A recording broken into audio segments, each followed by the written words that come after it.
ॐ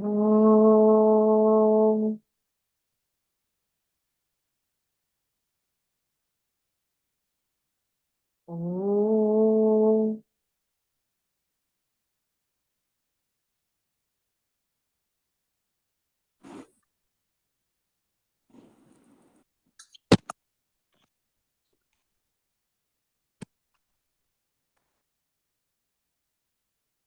ॐ श्री गणेशाय नमः। ॐ श्री सरस्वत्यै नमः। ॐ श्री गुरुभ्यो नमः। समस्तजनकल्याणे निरतं करुणामयं नमामि चिन्मयं देवं सद्गुरुं ब्रह्मविद्वरं सद्गुरुं ब्रह्मविद्वरम्। यो अन्तः प्रविश्य मम वाचमिमां प्रसुप्तां सञ्जीवयत्यखिलशक्तिधरस्वधाम्ना अन्यांश्च हस्तचरणश्रवणत्वगादीन् प्राणान् नमो भगवते पुरुषाय तुभ्यम्। प्राणान् नमो भगवते पुरुषाय तुभ्यम्। ॐ नमो भगवते वासुदेवाय। ॐ शुक्लाम्बरधरं विष्णुं शशिवर्णं चतुर्भुजं प्रसन्नवदनं ध्यायेत् सर्वविघ्नोपशान्तये। ईश्वरः परमः कृष्णः सच्चिदानन्दविग्रहः अनादिरादिर्गोविन्दः सर्वकारणकारणम्। कृष्णं नारायणं वन्दे कृष्णं वन्दे व्रजप्रियं कृष्णं द्वैपायनं वन्दे कृष्णं वन्दे प्रथासुतम्। सच्चिदानन्दरूपाय विश्वोत्पत्त्यादिहेतवे तापत्रयविनाशाय श्रीकृष्णाय वयं नुमः। रमापतिपदाम्भोजपरिस्फुरति मानसं सेनापतिमहं वन्दे विश्वक्सेनं निरन्तरम्। प्रह्लादनारदपराशर पुण्डरीक व्यासम्बरीशशुकशौनक भीष्मदाल्भान् रुक्माङ्गदार्जुन वसिष्ठ विभीषणादीन् पुण्यानि मान् परमभागवतान् स्मरामि। ॐ नमो भगवते वासुदेवाय। जन्माद्यस्य यतोऽन्वयादितरतः चार्थेष्वभिज्ञस्वराट् तेने ब्रह्महृदाय आदिकवये मुह्यन्ति यत्सूरयः। तेजो वारिमृदां यथा विनिमयः यत्र त्रिसर्गो मृषा धाम्ना स्वेन सदा निरस्तकुहकम् सत्यं परं धीमहि। धर्मः प्रोज्झितकैतवोऽत्र परमः निर्मत्सराणां सताम् वेद्यं वास्तवमत्र वस्तु शिवदम् तापत्रयोन्मूलनम्। श्रीमद्भागवते महामुनिकृते किं वा परैरीश्वरः सद्यो हृद्यवरुध्यते प्रकृतिभिः शुश्रूषुभिस्तत्क्षणात्।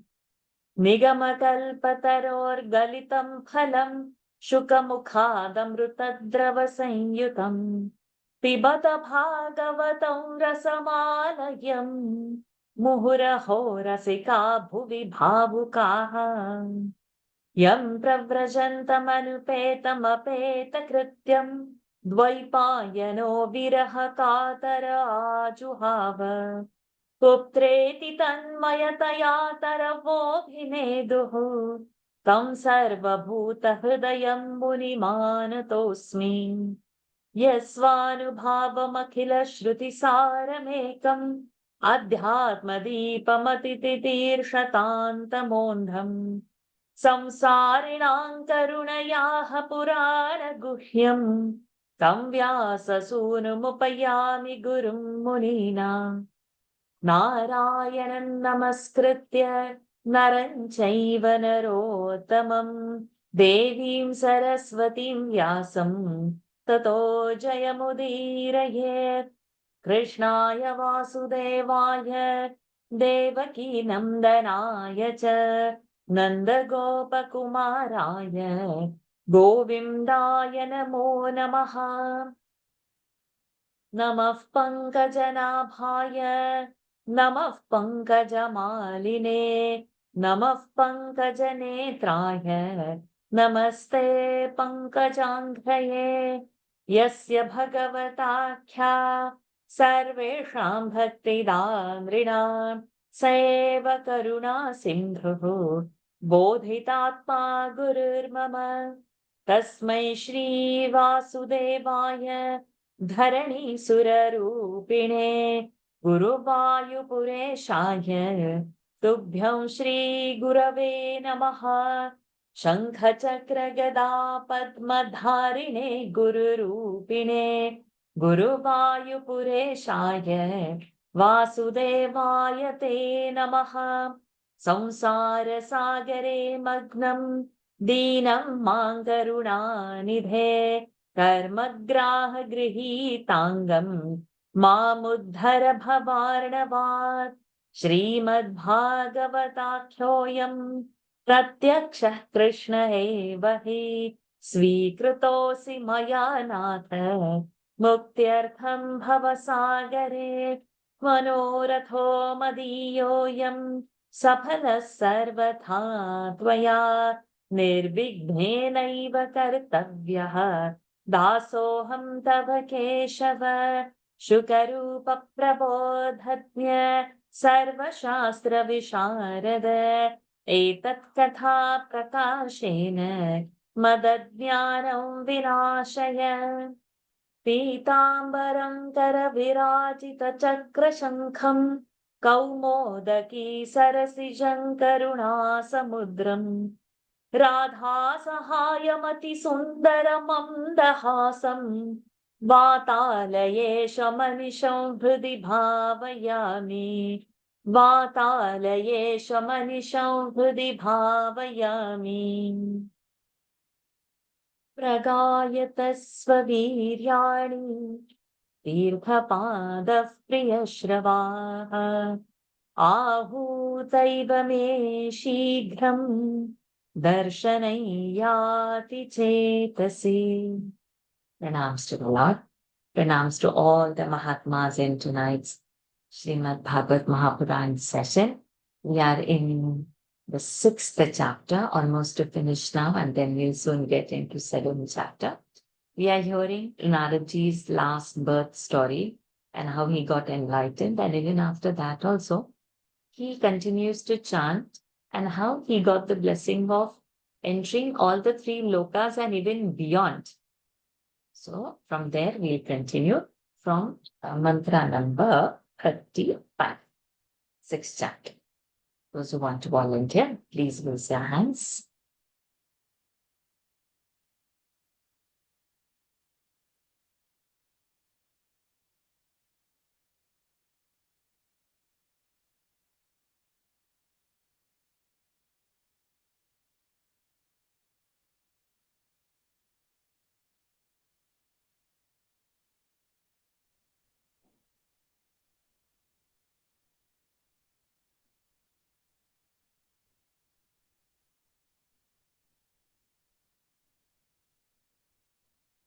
Hands.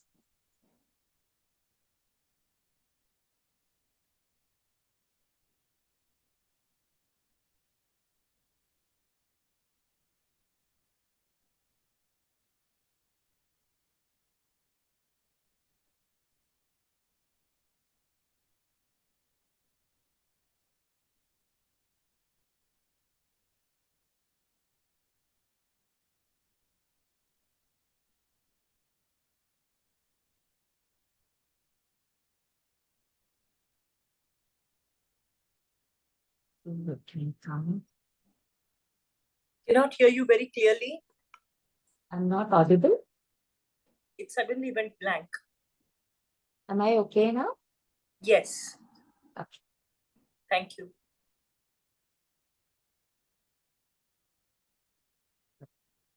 So number 30. 35, right? Etadhyaturachittanam Etadhyaturachittanam matra sparshe chayamoho matra sparshe chayamoho भवसिन्धुप्लवो दृष्टः भवसिन्धुप्लवो दृष्टः हरिचर्यानुवर्णनम् हरिचर्यानुवर्णनम् एतद्ध्यातुरचित्तानां मात्रा स्पर्शेच्छया मुहुः एतद्ध्यातुरचित्तानां मात्रा स्पर्शेच्छया मुहुः भवसिन्धुप्लवो दृष्टः हरिचर्यानुवर्णनम् भवसिन्धुप्लवो दृष्टः हरिचर्यानुवर्णनम् एतद्ध्यातुरचित्तानां मात्रा स्पर्शेच्छया मुहुः भवसिन्धुप्लवो दृष्टः हरिचर्यानुवर्णनम् Etad. What is etad? In the previous verse, in the last class, we have seen that how Lord is, Naraji is saying Lord's glories, right? And he's feeling only joy in that. So, etad means Lord's glories. So, it's continuation of that verse. Etad, this means Lord's glories. Atura chittana, the one who is really wanting, the mumukshu, who's wanting Lord. Atura chitta, whose mind is, restless for seeing God, or restless, not at peace because want to taste that bliss. So to that Atura chittana, and also the others who are suffering and hence want Lord. So whichever category they fall, either as a jnani or as a sufferers or as a seeker, in whichever category they belong, Atura chitta, whose minds are inflicted with sorrows or pain, or separation or of wanting or of worldly sufferings, whichever. Matra sparshechaya muhuhu. So what happens? So matra is our all the senses, sense organs go for their objects, sense objects. Muhuhu means again. So the people who are whose mind is outward bound, going to all those senses, and what happens to them? Bhava Sindhu Lavaha. Lavaha is a boat. Bhava Sindhu is this ocean of the suffering. They have, so what they have seen is Haricharya Anuvarnanam. Singing the glories of the Lord is a sure shot raft, a boat, lavaha, or the plank of wood to cross this Bhavasindhu. To whichever Atura Chitta, in whichever category one is. One who is Ajnani also, one who is a Jnani also. Because Naradji, even after having his Jnana, he is not left Lord's name. So for whoever, in whichever category kind of Atura Chitta, one whose senses are outward bound also, for them also to cross the ocean, Haricharyanuvarnanam is the sure shot way, is a sure shot boat which is going to take across this ocean. Etadhyaturachittānām mātrā sparshe chaya muhuh भवसिन्धुप्लवो दृष्टः हरिचर्यानुवर्णनम् यमादिभिर्योगपथैः यमादिभिर्योगपथैः कामलोभहतो मुहुः कामलोभहतो मुहुः मुकुन्दसेवया यद्वत् मुकुन्दसेवया यद्वत् तथात्माध्यानशाम्यते तथादात्माद्धा तथात्माद्धा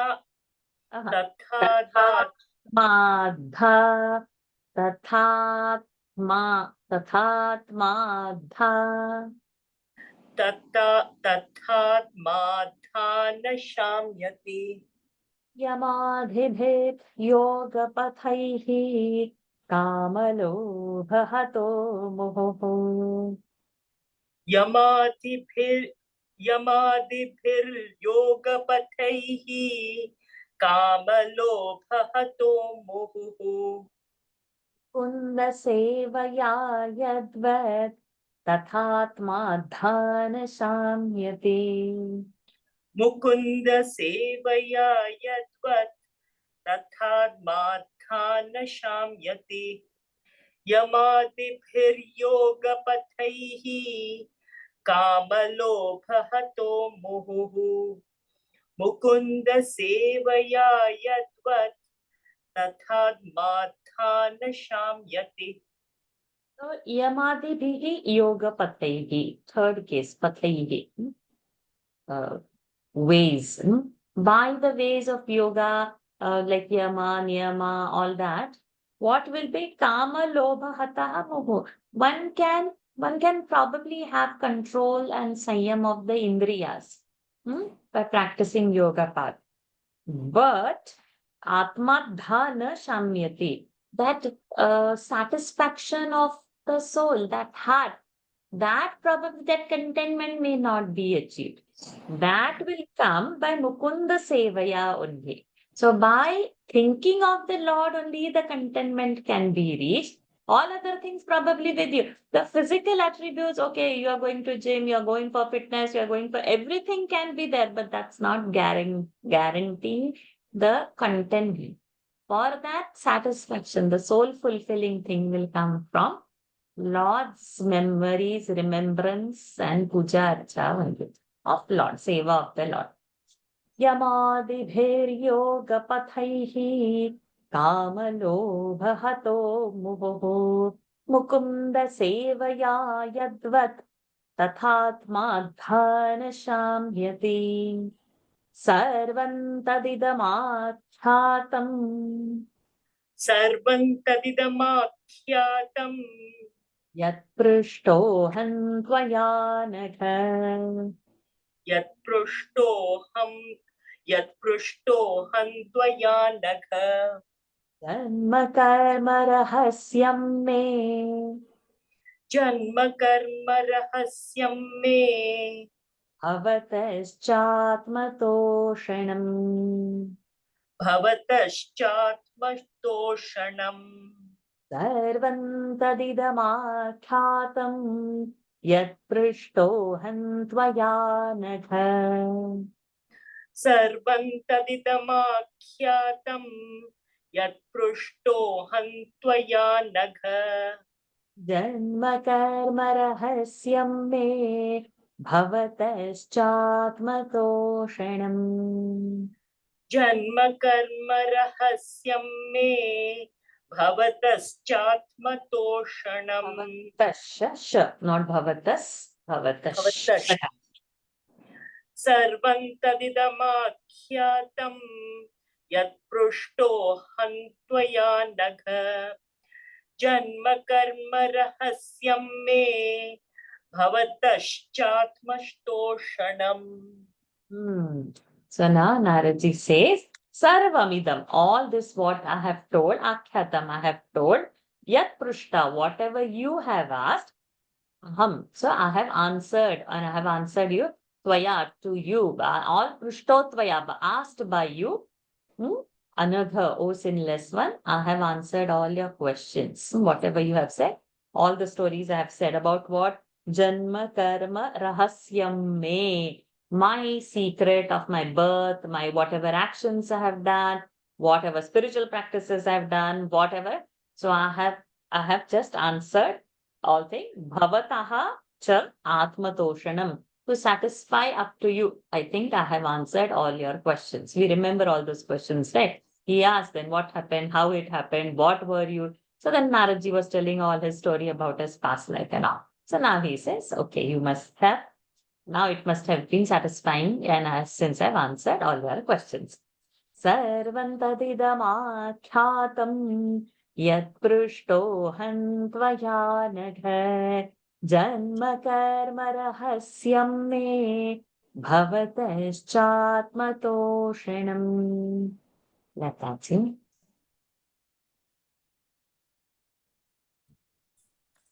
सूत उवाच Suta uvacha.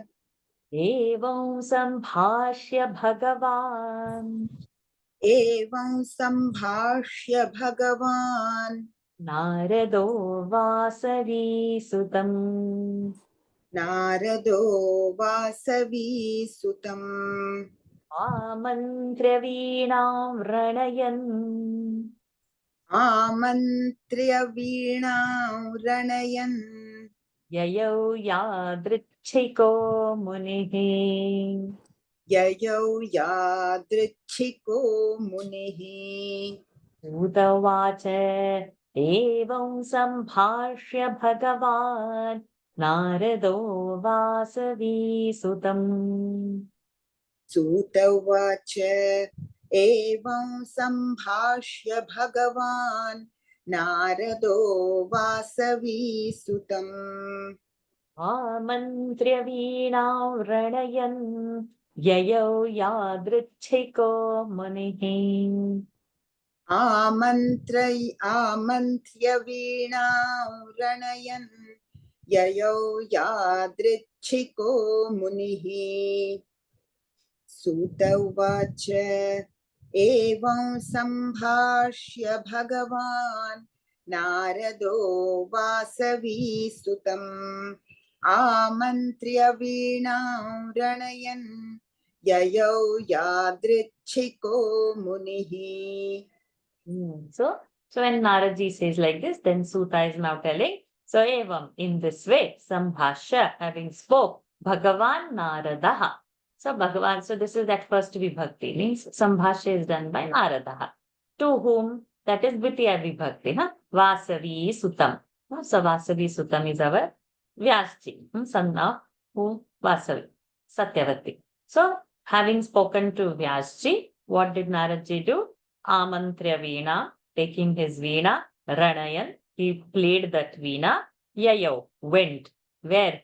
Yadrichiko Munihi, Narad Muni, wherever the way takes it, because he has nothing else that he wants this. So we have certain goals, no? We go to a certain place for certain fulfillment of something, we do our actions. But he is already fulfilled. So nothing, wherever the way takes, wherever he is being taken, Yadricha. With that, he leaves. सूत उवाच एवं सम्भाष्य भगवान् नारदो वासवीसुतम् आमन्त्र्य वीणां व्रणयन् ययौ यादृच्छिको मुनिः अहो देवर्षिर्धन्योऽयम् अहो देवर्षिर्धन्योऽयम् यत्कीर्तिंषार्ङ्गधन्वनः यत्कीर्तिंषार्ङ्गधन्वनः गायन्माद्यन्निदं तन्त्र्या गायन्माद्यन्निदन्तन्त्र्या रमयत्यातुरं जगत् रमयत्यातुरं जगत् अहो देवर्षिर्धन्योऽयं यत्कीर्तिंषार्ङ्गधन्वनः अहो देवर्षिर्धन्योऽयम् यत्कीर्तिंषार्ङ्गधन्वनः गायन्माद्यनिदं तन्त्र्या रमयत्यातुरं जगत् गायन्माद्यन्निदन्तन्त्र्या रमयत्यातुरं जगत् अहो ॐ देव तत्सत् 1 minute. ॐ तत्सत् ॐ तत्सत् इति श्रीमद्भागवते महापुराणे इति श्रीमद्भागवते महापुराणे पारमहंस्यां संहितायां पारमहंस्यां संहितायां संहितायां पारमहंस्यां संहितायां प्रथमस्कन्धे व्यासनारदसंवादे षष्ठोऽध्यायः प्रथमस्कन्धे व्यासनारदसंवादे षष्ठोऽध्यायः. Now you chant from. Can I chant? Yes. अहो देवर्षिर्धन्योऽयं यत्कीर्तिं शार्गधन्वनः गायन्मात्यन्निदन्तन्त्र्या रमयत्यातुरञ्जगत्. ॐ तत्सत् इति श्रीमद्भागवते महापुराणे पारमहंस्यां संहितायां प्रथमस्कन्धे व्यासनारदसंवादे षष्ठोऽध्यायः. So now what happens? Aho means oh wow. Devarshihi dhanyaha ayam. Ayam devarshi dhanyaha. This Devarushi is so blessed. Why? Yet because Kirtim Sharanga Dhanvanaha Gayan Madhyam. And he is singing the Lord's Kirti continuously. He's keeping on singing and he's intoxicated in that. And idam tantriya with this his veena, with his instrument, and not only he is intoxicated, but ramayati aturam jagat. Wherever he goes, those who are in distress also, to them also he is bringing joy. Ramayati, he brings joy. Like we have this word Rama, from that this Ramana means where you are lost into. Who brings happiness, who is the giver. So he is making Atura Jagat, the sick world, also happy wherever he goes because of his nature. Because he is in. So those who have what, that only they can give, right? So he has a state of bliss. He is giving that only. He has got nothing else and no other aim also. And how they portray in Bollywood, how Naradji's, and because of that, how we talk about Naradji. So it's so sick. Recently, now I'm seeing so many Facebook posts on some one movie by like this only one controversial person whom we all know, which I don't take in this, and his wife who was not feeling so very safe in our country. So they have made a movie on some in North India and all the women of the village, they put their ghungat, right? So on that, the movies, and all of them are speaking very high about the movie and how laughing and how enjoying it. This. So this person can make on other things also. Why only our ghungat? There is so many other things that covers. But this we don't realize. We also sit and laugh with that. Like how for Naradji they make fun. Like that soft Hindu bashing of our culture, of our ways, this Bollywood presence, and we pay our money and they earn crores and we don't realize this. So this we will have to wake up to what is being served to us. And now see how Naradji over here is. He is in complete state of bliss. What he gives is only bliss. And he has got this access to Lord anytime. He need not seek permission. Not only in this universe, beyond the universe also. He can just go into Brahmanda at his will, dispersing only joy. This is Naradji. This is blessed soul. And the way we've been put by the samskaras of the TV and the Bollywood and the things, we accept that. We don't read our scriptures, and we also use that in our family gatherings. Okay, this relative is coming here and telling something, that I'm going there and telling something, or he is doing this, and we say, like Naradji, I'm doing here and there. Like that, we talk so ill. It is a shame that our tongue utters such words. So we should be aware. We should be really, really aware of what is being served to us in terms of the movie. That is the soft Hindu bashing that happens. Oh my God, this only goes off when such topics come. Okay, let's come back to our Bhagavata. We talk about the Lord alone, and we talk wherever we go about that, we will get only that kind of people. All other people gradually whispers of. So let us pray to Lord only that may His name only be on our mouth, and wherever we go, we talk about the Lord only, and we don't get into all the other negativities. We should be able to realize what is negative and what is, because we don't know what is that. That samskara, like how Naradji's samskara has happened on us through the movies. We'll have to make our children also aware. Aho devarshirdhanyoyam yat kirtim shangadhanvanaha gayan madyanidam tantrya ramayatyaaturam jagat. Om Tat Sat. Iti Srimad-Bhagavate Mahapurane Paramahamsyam Samhitayam Prathamaskandhe Vyasanarada Samvade Shashtobhyayaha Sada Sarvatra Govinda Nama Sankirtanam Govinda Govinda Narayana Akhila Guru Bhagavan Namaste. One more chapter with His grace we have completed.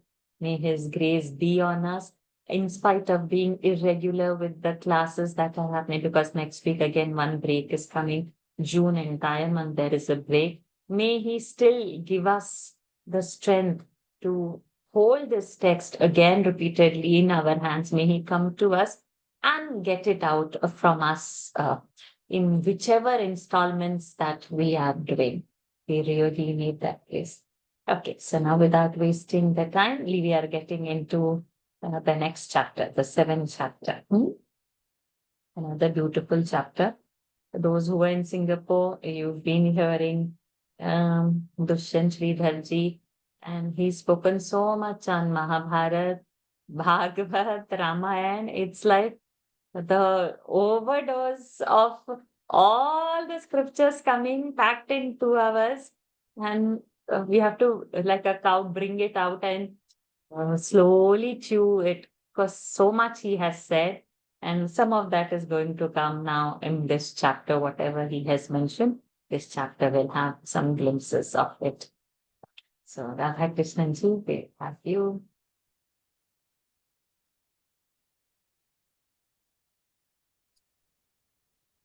सप्तमोऽध्यायः। Shaunaka उवाच शौनक उवाच निर्गते नारदे सूत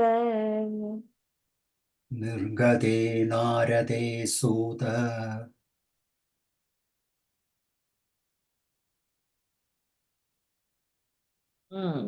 Visarga is there or not? Quickly, the rule, apply. निर्गते सूतः no. Okay. So it is addressed like O Suta, like a Deva, so there won't be any Visarga. But if it was, he was the doer, then there is a Visarga out over there. So I was just thinking how the meaning would go, but it is not. Bhagavan Badarayanaha भगवान् बादरायणः Shrutavamstadabhipretam श्रुतवांस्तदभिप्रेतम् Atah kimakarod vibhuhu. ततः किमकरोद् विभुः Shaunaka uvacha nirgate narade sute Bhagavan Badarayanaha. Shaunaka उवाच निर्गते नारदे सूत भगवान् बादरायणः Shrutavam sadabhipretam Tatah kimakarod vibhuhu. श्रुतवांस्तद Shrutavams श्रुतवांस् sadabhipretam. Bhipre is a dvikva. श्रुतवांस्तदविप्रेतम् ततः किमकरोद् विभुः शौनक उवाच निर्गते नारदे सूत भगवान् बादरायणः श्रुतवांस्तदविप्रेतम् प्रेदं प्रेदं ततः किमकरोत् विभुः.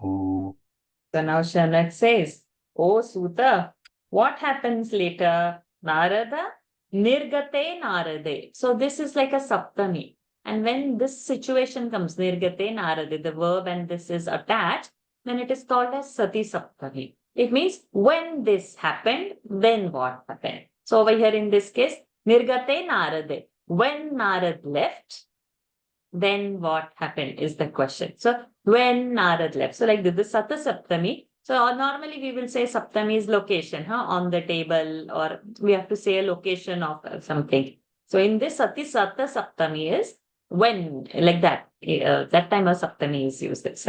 So then Bhagavan Badarayana. So Vyasji Maharaj.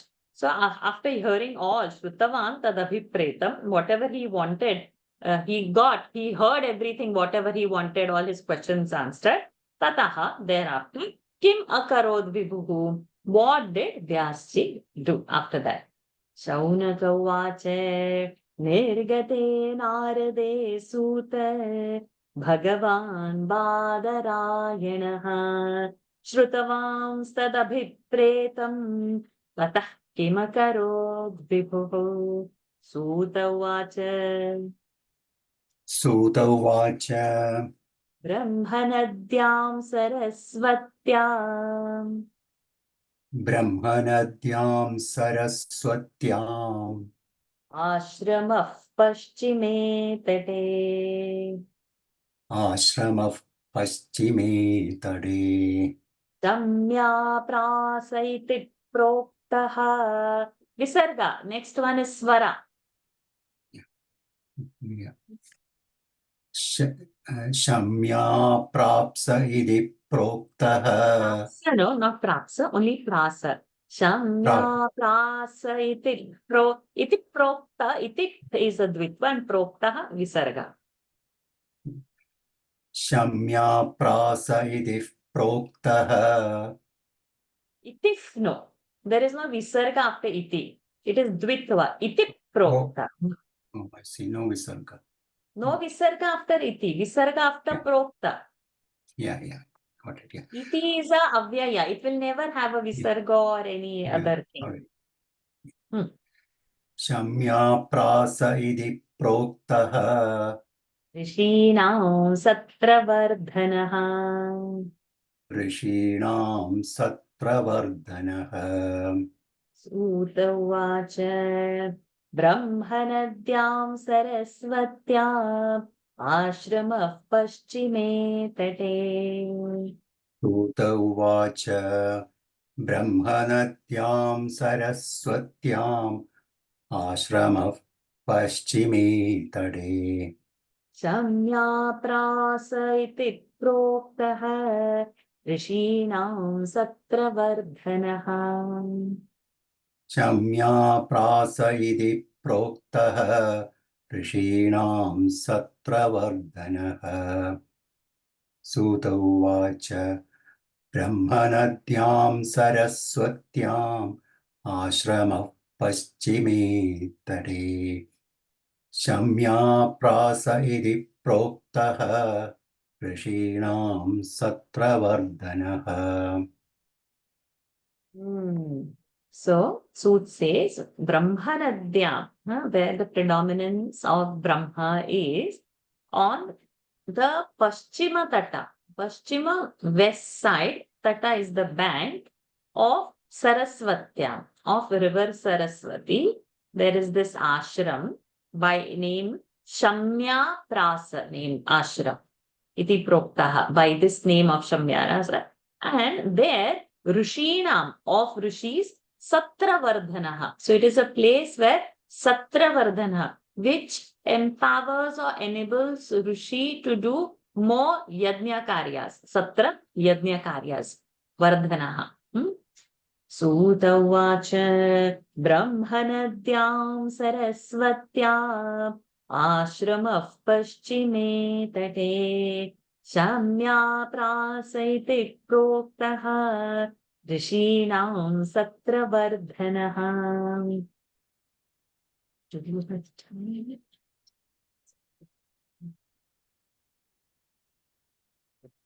तस्मिन् स्वाश्रमे व्यासः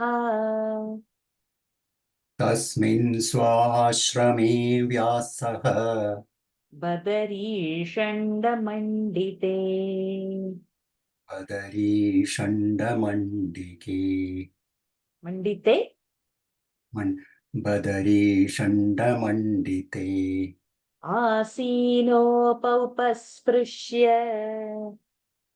आसीनोपस्पृश्य प्रणिदध्यौ मनस्वयम् प्रणिदध्यौ मनः स्वयम् प्रणिदध्यौ प्रणिदध्यौ मनः स्वयम् तस्मिन् स्वाश्रमे व्यासः. O has become that visarga. Our first visarga root. Badarishandamandite. तस्मिन् स्वाश्रमे व्यासः बदरीषण्डमण्डिते आसीनोपस्पृश्य प्रणिदध्यौ मनस्वयम् आसीनोपस्पृश्य प्रणिदध्यौ मनः स्वयम् तस्मिन् स्वाश्रमे व्यासः बदरीषण्डमण्डिते आसीनोपस्पृश्य प्रणिदध्यौ मनः स्वयम्. So what did Vyasji do? So now they are telling what Vyasji said. Tasmin. So Tasmin, in that Swashrame, in that ashram, Vyasaha, Badari Shandamandite. Badari is this Jujubi, bear jisko kehte hain in Hindi. In English it is Jujubi.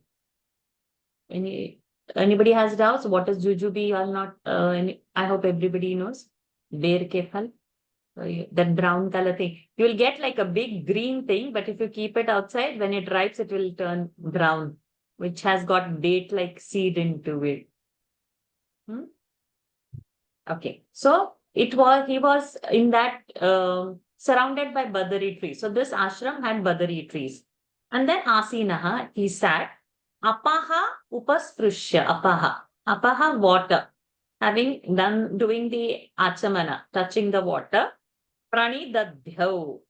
He began to concentrate manasvayam. On self, he began to concentrate his mind. Okay. Tasmin swashrame vyasaha badari shandamandite asinopasprushya pranidadhyau manasvayam. Sajidji.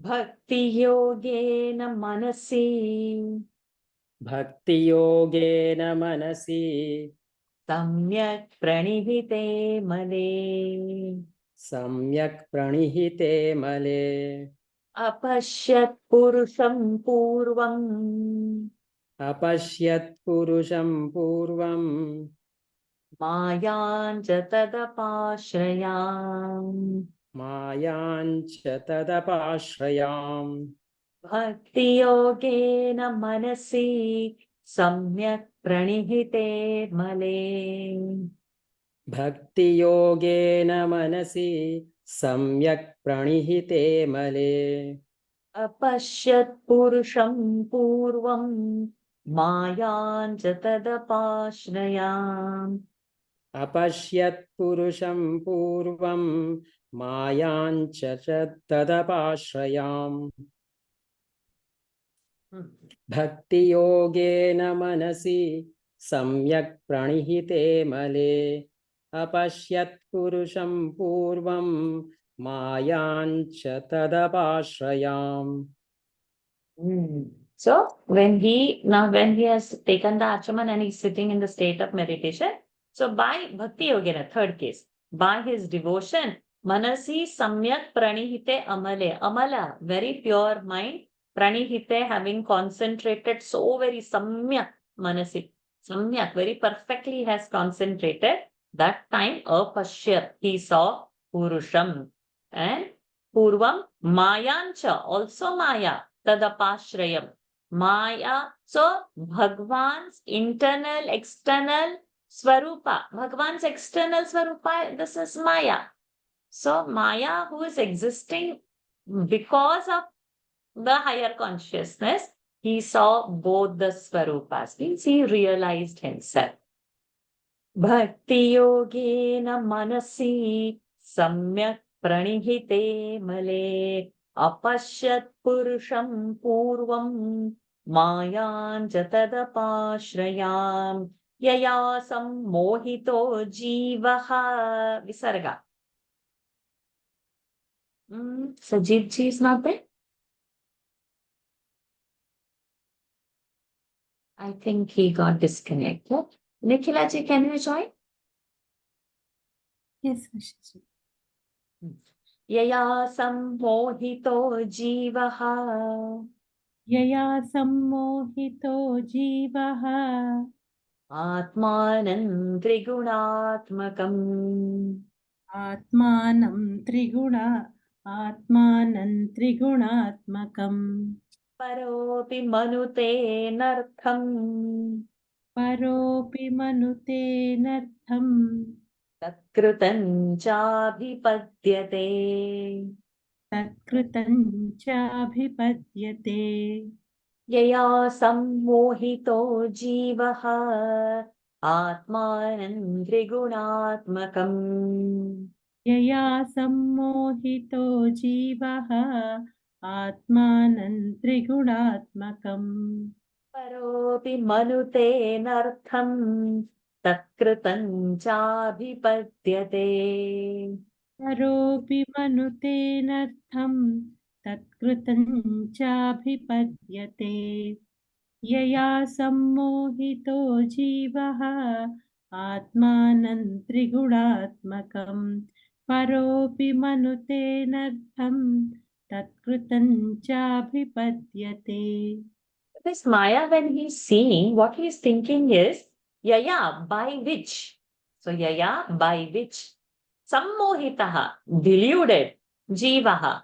So, Jivaha, Jivatma is deluded because of this Maya. Why? Atmanam Trigunatmakam. The qualities of Maya, which is Triguna, he thinks it is his qualities, Atmanam. Then, Parahapi. So, even if it is not his, Manute, it thinks that it is, and Anartham Tatkrutam Chabhipadyate. Then whatever anarthas are happening, he begins to suffer. So all the evil doings, wrongdoings, or whatever is the changes because of the Triguna, he thinks that it is his, and he begins to suffer. Manute thinks, imagines. Yaya sammohito jivaha atmanam triguణాత్మకం paropi manute nartham tatkrutam chabhipadyate anarthopashamau sakshat. Sakshat. Sakshat. The Anarthopashyamau sakshat. So when our Vyanjana Sandhi will come, this part will also get clear. Bhakti, those who have not yet joined, please do join Wednesday 8 p.m. Of course, next week, on 8th, it is not there. But videos are there on YouTube. Please visit and get the Sandhis somehow ingrained in the mind. It will be so beautiful then. Bhakti Yoga Madhokshaje. Bhakti Yoga Madhokshaje. Lokasya janato vidvan. Half na is the ending. Lokasya janato vidvan. Chakre satvata samhitam. Chakre. Samhitam only should be there, but you have full ma, right? No halantama, correct? Yes. We should Full mark. give halantam over there. There is a halantama over there. You have the so then Yeah, that it is halanta is correct. there. Okay, in mine it is not there, so we should give. If those who don't have, please add. Chakre satvata samhitam. चक्रे सात्वत संहिताम् अनर्थोपशमं साक्षात् भक्तियोगमधोक्षजे अनर्थोपश्यमौ साक्षात् भक्तियोगमधोक्षजे लोकस्य जानतो विद्वान् चक्रे सात्वत संहिताम् लोकस्य जानतो विद्वान् चक्रे सात्वत संहिताम् अनर्थोपश्यमौ साक्षात् भक्तियोगमधोक्षजे लोकस्य जानतो विद्वान् चक्रे सात्वत संहिताम् Anartha upashaman, all these evil acts to pacify them, sakshat bhakti yogam adhokshaje. Means this bhakti yoga and adhokshaja, it's divinity. So this divine bhakti yoga is being satvata samhitam. This grantha, this Srimad Bhagavata is chakre, is being done by vidwan, because lokasya ajanata, people are not knowing. So common people who do not know this truth, for them this grantha has been created. Who? By Vyasji. Anarthopashamam sakshat bhakti yogamadhokshaje lokasya janato vidvan chakre satvata samhitam. Shobhaji.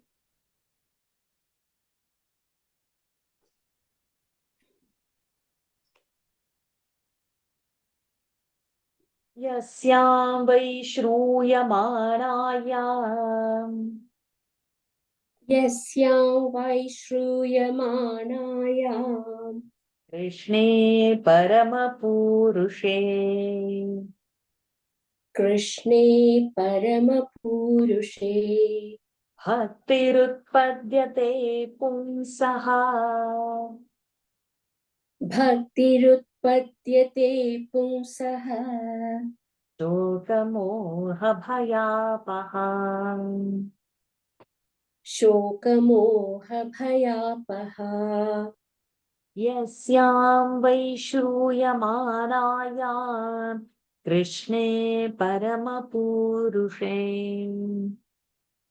यस्यां वै श्रूयमाणायां कृष्णे परमपूरुषे bhaktirutpadyate pumsaha shokamohabhayapaham भक्तिरुत्पद्यते पुंसः शोकमोहभयापहा यस्यां वै श्रूयमाणायां कृष्णे परमपूरुषे भक्तिरुत्पद्यते पुंसः शोकमोहभयापहा. So, very beautiful line. Yasyam vai means by which. Shruyamanayam. If you listen to this in the Srimad Bhagavat Puran, about what it is, Krishne Paramapurushe, about that, about Krishna, who is the Paramapurusha. Then what happens? Bhaktirutpadyate pumsam. Then devotion in the heart arises. And because of that, shoka, moha, bhaya. Shoka, sorrow, moha, delusion, bhaya, fear, apaha, it removes. So, by listening to Bhagavad Puran, devotion to Lord Krishna arises, and because of that, all that sorrow, the grief, and whatever we have misbeliefs and delusions and all, and fear, everything is removed. Yasyam vai shruyamanaayam Krishne paramapurushe bhaktirutpadyate pumsaha shokamohabhayapaham sasamhitam bhagavatim ससंहितां भागवतीं krutvanukkramya chatmajam कृत्वानुक्रम्य चात्मजम् शुकमध्यापयामास शुकमध्यापयामास निवृत्तिनिरतं मुनिः निवृत्तिनिरतं मुनिः ससंहितां भागवतीं कृत्वानुक्रम्य चात्मजम् ससंहितां भागवती कृत्वानुक्रम्य चात्मजम् शुकमध्यापयामास निवृत्तिनिरतं मुनिः शुकमध्यापयामास निवृत्तिनिरतं मुनिः ससंहिता भागवती कृत्वानुक्रम्य चात्मजम् शुकमध्यापयामास निवृत्तिनिरतं मुनिः So saha Vyasi Samhitam Bhagavatim Krutva. Bhagavatim of Bhagavan. So may having Krutva Tvantave, having done this Samhita Bhagavat, the glories of Lord, this Samhita, this scripture, Anukramya cha Atmajam. Atmajam, son. Anukramya. He taught it, he gave it as it is to his son. Who is his son? Shuka. So for Shukdev ji, Shukla Maharaj ji, Adhyapayamasa, he taught him. How is Shukji Maharaj? Nivritti Niratam Munihi. He is already in the state of liberation always. He is free. So to his son who is always free, he taught this Bhagavat Mahapuran. Vyasji taught Shukji. Sasamhitam Bhagavatim कृत्वानुक्रम्य चात्मजम् शुकमध्यापयामास निवृत्तिनिरतं मुनिः वेंकटेश जी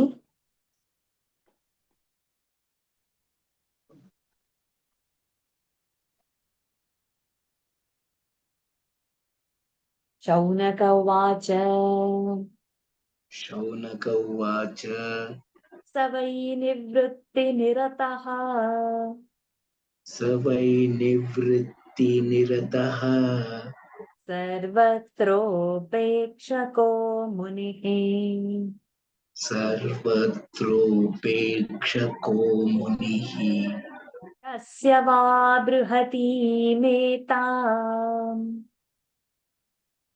कस्य वा बृहतीमेताम् आत्मा रामः समभ्यसत. Samabhyasata you have or sat you have? Halant is there. The halant is there. Okay, then this halant is missing over here. We should have halant. Atma Rama samabhyasat. Shaunaka उवाच स वै निवृत्तिनिरतः सर्वत्रोपेक्षको मुनिः शौनक उवाच स वै निवृत्तिनिरतः सर्वत्रोपेक्षको मुनिः कस्य वा बृहतीमेताम् आत्मा रामः समभ्यसत्. कस्य वा बृहतीमेताम् आत्मा रामः समभ्यसत्. शौनक उवाच स वै निवृत्तिनिरतः सर्वत्रोपेक्षको मुनिः कस्य वा बृहतीमेताम् आत्मा रामः समभ्यसत्.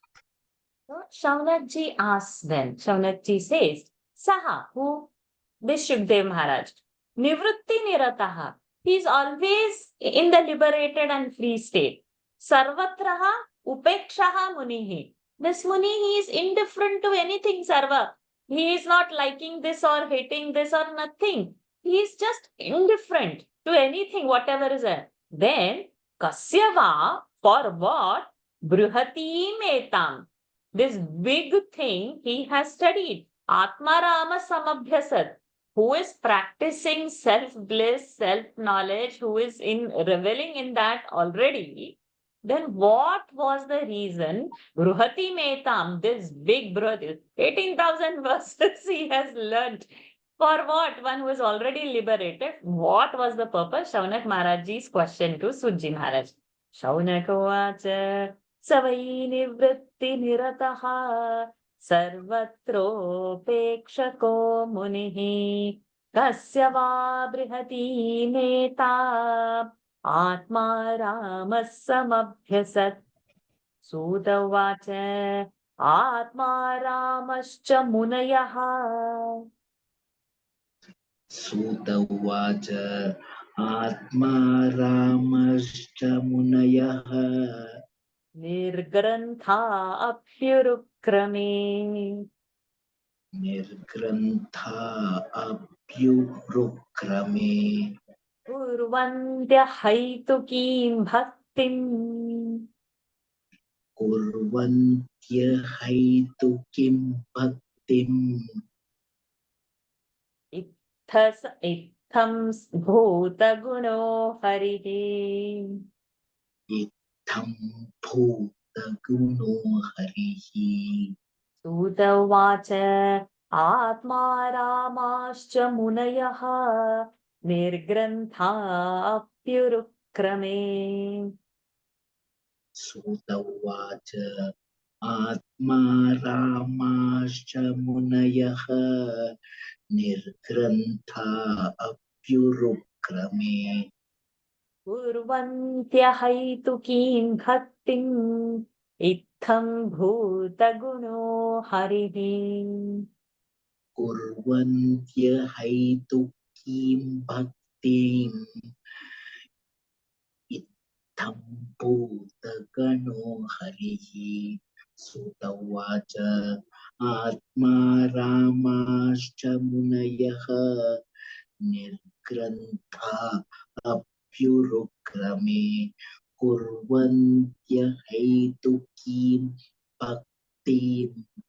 Bhaktim Itham Bhuta Gano Harihi.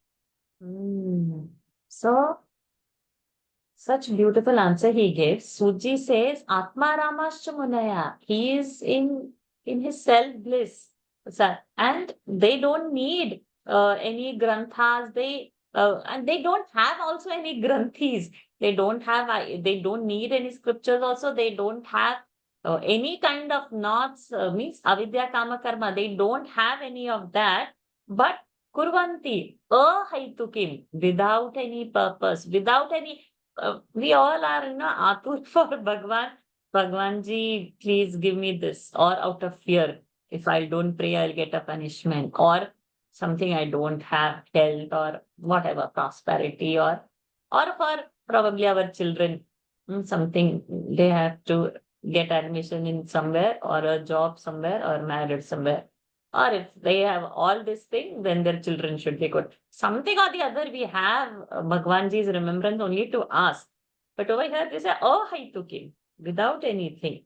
Bhakti mitham bhuta guno harihi. So they are just, because they understand Bhagwanji, because they understand that bliss, they don't have anything, without any reason, they just continue remembering the Lord and revel in the stories of the Lord, because that's all they want. It's a very beautiful. Do mark this verse and keep. Suta uvacha atma ramascha munayaha nirgrantha pyurukrame kurvantya haitukim bhaktim itham bhuta guno harihi. Though the time is up, we will take another 5 minutes. Sajivji, your connection is okay now? Now looks okay. Okay, please come. I'll take you. Oh, but I see Lakshmi ji's hand as well. It's Okay. She can do. I'll take both of you I just together. added because you said 5 minutes, Varshaji, but if you're taking Sajivji, that's okay. No, I can add you. You can have. Because when he was chanting, it got missed. So I saw him come, but I thought I'll continue, and then towards the end saying that I will take. Okay, let us go. Harer Gunakshiptamatihi. Hare, where is that? Number 11. Harirgunakshiptamatihi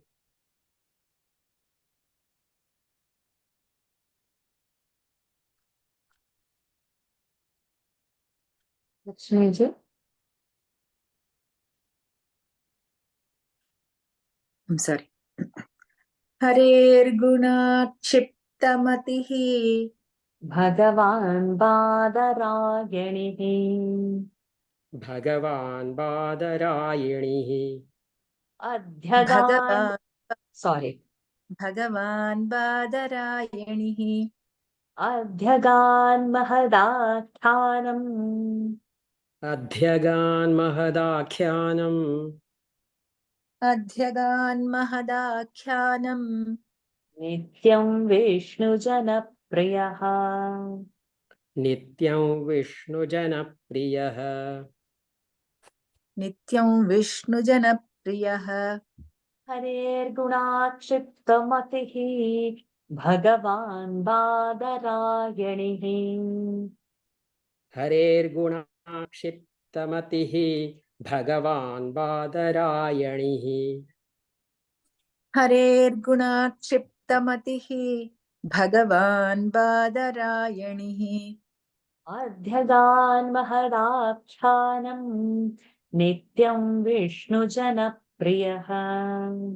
Adhyagan Mahadakhyanam Nityam Vishnujanapриyaha Adhyagan Mahadakhyanam Nityam Vishnu Jana Priyaha Harirgunakshiptamatihi Shiptamatihi Bhagavan Badarayanihi Adhyagan Mahadakhyanam Nityam Vishnujanapриyaha Harergunakshiptamatihi Bhagavan Badarayanihi Adhyagan Mahadakhyanam Nityam Vishnu Jana Priyaha So Harer Guna Akshiptamatihi.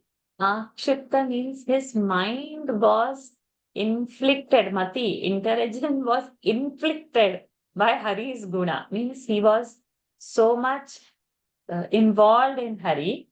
And also, of course, he's son of Vadarayana Vedavyasa. And what happened?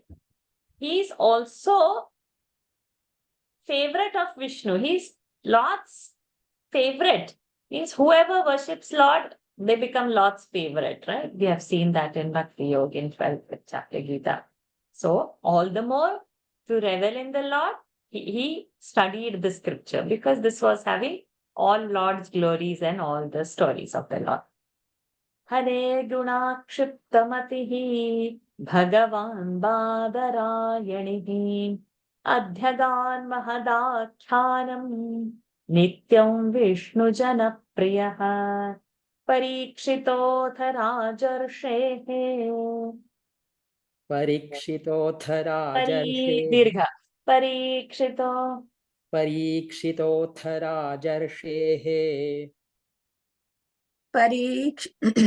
Parikshitoth Rajarshehe Janma Karma Vilapanam Janma Karma Vilapanam Janma Karma Vilapanam Samsthan cha Panduputranam Samsthan cha Panduputranam Samsthan cha Panduputranam Vakshye Krishna Kathodayam Vakshye Krishna Kathodayam Vakshye Krishna Kathodayam Parikshitoth Rajarshehe Janma Karma Vilapanam Parikshitoth Rajarshehe जन्म कर्म विलापनम् परीक्षितोऽथ राजर्षेः जन्म कर्म विलापनम् संस्थां च पाण्डुपुत्राणां वक्ष्ये कृष्णकथोदयम् संस्थाञ्च पाण्डुपुत्राणां वक्ष्ये कृष्णकथोदयम् संस्थाञ्च पाण्डुपुत्राणां वक्ष्ये कृष्णकथोदयम् परीक्षितोऽथ राजर्षेः जन्म कर्म विलापनम् संस्थाञ्च पाण्डुपुत्राणां वक्ष्ये कृष्णकथोदयम् परीक्षितोऽथ राजर्षेः जन्म कर्म विलापनम् संस्थाञ्च पाण्डुपुत्राणां वक्ष्ये कृष्णकथोदयम् So now what happens? 1 minute. So we are stopping at a correct time only now. So now I will tell you all the stories of Parikshit Maharaj ji, the King Parikshit ji, and how was the birth and what all the activities had happened, and what happened to Panduputras, and what was in the Krishna Kathadaya. So I will tell you all about that. So how is the Krishna Katha? Pandu's story means little bit of Mahabharata. What has happened out over there? What has happened to Parikshit Maharaj? What were the activities? So I'm going to tell you all that. So it's a good thing to pause over here now. And then we will see not in the next week, but in the following week. Also in the month of June, we'll not have any classes. I'll be in a camp with Swami Abhedananji on Valmiki Ramayana. So hopefully something changes in our Ramayana class after listening to Swamiji's. And next week, there is 108th Jayanti celebration of Swami Chinmayananji plus Adi Shankaracharya ji in Ernakulam, birthplace of both the stalwarts. So I can't miss, have to pay namaskarams and gratitude to the Jagat Guru and the Guru. So we don't have next week any session. Let's stop for today on this note. It's getting beautiful. Whatever is written in our way will come to us in small installments, though there are many dates set. Sada sarvatra Govinda Nama Sankirtanam Govinda Govinda Narayana Akhila Guru Bhagavan Namaste. Om Purnamada Purnamidam Purnat Purnamudachyate Purnasya Purnamadaya Purnameva Vashishyate. Om Shanti Shanti Shanti. Harihi Om Shri Gurubhyo Namaha. Harihi Om Shri Krishnarpanamastu. Hari Om everyone. See you all the week after the next. Hari. Thank you. Thank Hari Thank Thank you. Thank you, Varshaji. Thank you. Hari Om Let's join for the daily. Om Varshaji, thank Hari you. Om ji. Thank you. Thank you, Amibama. Pranams.